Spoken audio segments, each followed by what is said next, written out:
Quanto tempo dura uma empresa mega sucedida? Tipo, 50 anos, 60... Quanto dura uma empresa? Não sei, acho que... Muito variável?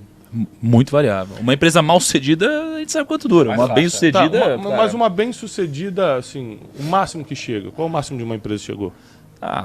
100 anos é um bom número. 100 anos. É anos. difícil empresa com mais de 100 anos. 80% das empresas quebram nos primeiros 5 anos. Tá. E aí, 0,0001 chega a 100 anos. Provavelmente menos que isso até, mas por aí. Tá. Por que a pergunta? Porque há 2000 anos atrás, Jesus começou um projeto na Terra, que muitos conhecem como igreja, que não é uma empresa, é um projeto, é um empreendimento. E há 2000 anos está aberto. Teve perseguição do Império Romano, teve dispersação dos cristãos no primeiro século, no segundo século, no terceiro século. Nada conseguiu parar. Teve perseguição política no futuro, teve tudo. Teve invasão islâmica no Oriente, na Europa, expulsou os... teve tudo que você imaginar e nada conseguiu parar esse empreendimento. Está 2000 anos aberto e não para de crescer. Nunca teve diminuição de produção, sempre foi aumento. Se a gente fosse olhar isso como um empreendimento, qual seria o motivo de um homem que só pregou 3 anos e meio, ele só falou publicamente 3 anos e meio, escolheu só 12 pessoas sem formação acadêmica, pessoas do dia a dia, formou esses 12, deixou instituída como seria esse projeto e deu certo há 2000 anos, naturalmente falando, sem explicar no sobrenatural, na fé, explicando na toda a mentalidade matemática. Tá. Qual foi o maior acerto de Jesus? Por Cara, que isso conseguiu... Por que isso olha só, tem rendeu? uma passagem, que é a passagem dos 5 mil pães no deserto, né? Jesus, ele chega e fala, vamos lá.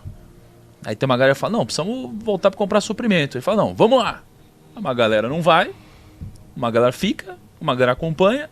Aí no meio do caminho chegam os discípulos e falam assim, poxa, a galera tá com fome, precisamos alimentar a turma. Né? E ele fala, porra, vocês têm pouca fé, então começa a alimentar a turma. Né? E aí diz que Jesus os orientou, né? E ordenou, deu os pães para eles e eles distribuíram os pães para os 5 mil. Né? E depois disse que eles passaram com uma cestinha recolhendo os pães que sobraram. Né?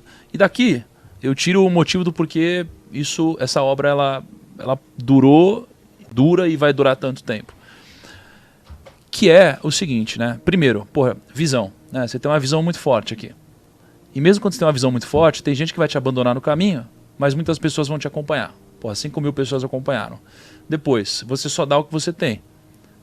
Muito bom. Então, os discípulos não tinham os pães para dar. O líder tinha. Ele deu os pães. Terceiro, né? Jesus, ele falou para os discípulos. E os discípulos falaram para os 5 mil. Então, Jesus não falou para os 5 mil. Isso é um princípio de escala, de liderança, de gestão. Isso é incrível. Você cuida dos seus discípulos, não dos 5 mil. Né? E isso faz a mensagem ser passada adiante. Né? E ali, nessa história ainda, o que eu vejo que é interessante? Os próprios discípulos passaram recolhendo as cestas. Né? Com as cestas, os pães que sobraram. Isso aqui demonstra a humildade do líder. Né? Então, para mim, o que fez, né, essa obra durar tanto tempo?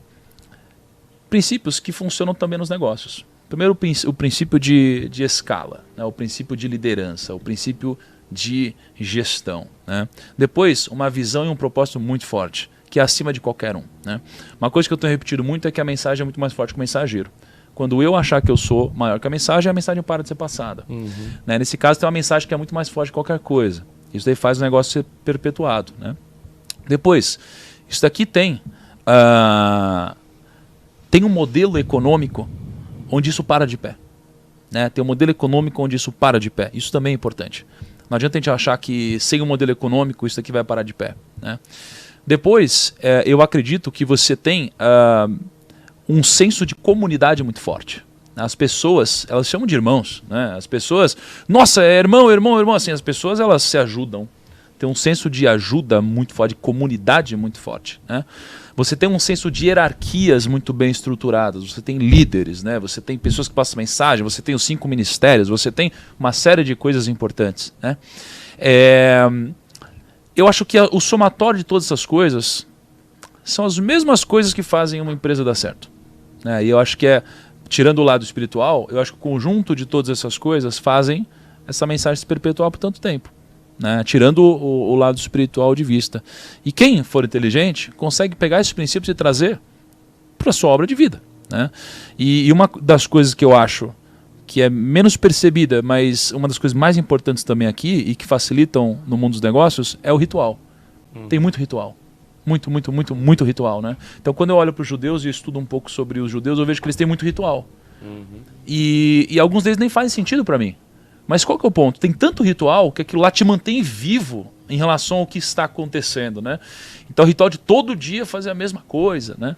Então, assim, o somatório desses princípios, ritual, liderança, gestão, pilares econômicos, hierarquia, mensagem, distribuição, escala, comunidade, eu acho que isso daqui é o que fez a mensagem ser passada durante tanto tempo e vai continuar, né? Se você parar para pensar, até em todos os princípios do marketing digital hoje, está muito ligado a 2.000 anos atrás, né? O gatilho da escassez, da reciprocidade, tudo isso é uma coisa que Jesus fazia. Pois não existia marketing digital, então não foi ele que copiou, a gente que copiou ele, entendeu?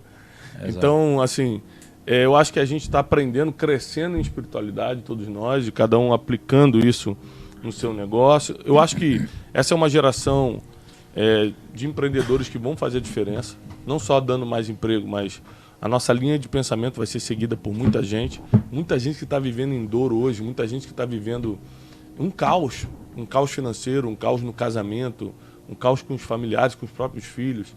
Muita gente está numa confusão mental, numa desgraça emocional muito grande. Precisa de uma mensagem. O problema é que na nossa geração as pessoas não estão escutando qualquer um, elas estão escutando quem tem resultado. É uma característica da nossa geração, escutar quem tem resultado. E é por isso que os empreendedores hoje estão com a voz e vão ficar por muito tempo. Então, se você quer ser uma pessoa que é escutada, você precisa empreender. Se você quer ter uma voz que sobressai, você precisa ser uma pessoa que fala a verdade. E não tem como você falar a verdade sem conhecer a verdade. Eu acho que é isso que está fazendo as pessoas se espiritualizarem também. Cara, deixa eu só adicionar um último ponto que caiu uma ficha para mim aqui. Além de tudo isso que eu falei, tem uma coisa que talvez seja uma das mais fortes de todas, que é assim, ó. Quando as pessoas vão montar uma startup, um negócio, elas focam muito no produto, na ideia delas e tudo mais. E elas esquecem de focar onde? Propósito. Não só no propósito, mas no problema que a empresa resolve. Perfeito. Cara, você quer um problema maior a ser resolvido do que o problema que a espiritualidade resolve? Então, assim, o problema é tão grande que, cara, que é óbvio que tem mercado para isso, né? Falando sobre essa outra ótica. Então, além de tudo, o problema que ela resolve talvez seja o maior problema do ser humano, cara. Maior do que qualquer coisa, cara. Então, acho que isso aqui é mais um dos pilares bem-sucedidos dessa iniciativa.